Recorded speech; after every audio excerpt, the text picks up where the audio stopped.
My derby name is Bloody Fiasco. When you become a derby girl, you don't just join a league, you join every single league in your area. In Australia, we have events like the Grand Slam, where all the leagues come from over Australia and all play each other and party together, and we're having RollerCon at the end of this year on the sunny coast. You could travel to anywhere in the world and skate with their league, join their league, or just go for training if you're on holidays.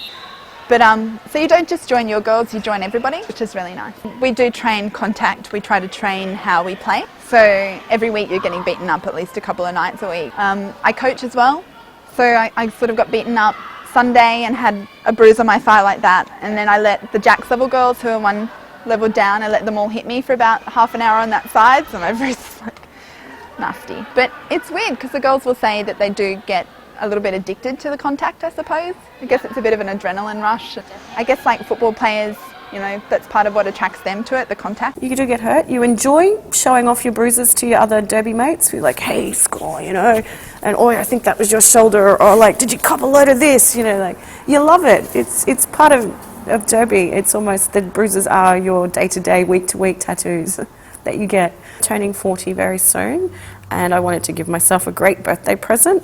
And so I chose Mimsy for a pin-up girl, but I'm not just any old pin-up girl. I wanted a roller derby girl because, well, I'm a rolling derby girl as well as my many things. And she's beautiful, she's fierce, and when I'm really old and sitting in my retirement home or nursing home eating pureed food and giving shit to the people that are taking care of me, I can tell them the stories about who I was and what I was in my life through my ink in my skin. Roller derby I got into 3 years ago, but roller skating is something that I've done since I was about 8 years old. My sister and I got into it after our parents divorced, and it was the one stable thing that we had in our life after a lot of instability.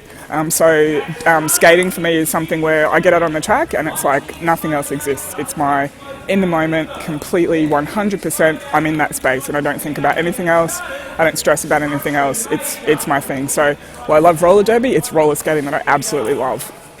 Fresh Meat is basically the initiation and training program into roller derby. So you start a course basically where you learn how to fall to your knee, you learn how to fall safely, and then you learn the rules and the skills of roller derby. So it's basically the program to make sure that when we get out there doing all this hardcore stuff that we're not hurting ourselves or hurting each other as best as we can. One of the really good things about roller derby and the future is I have no idea where it's going to go.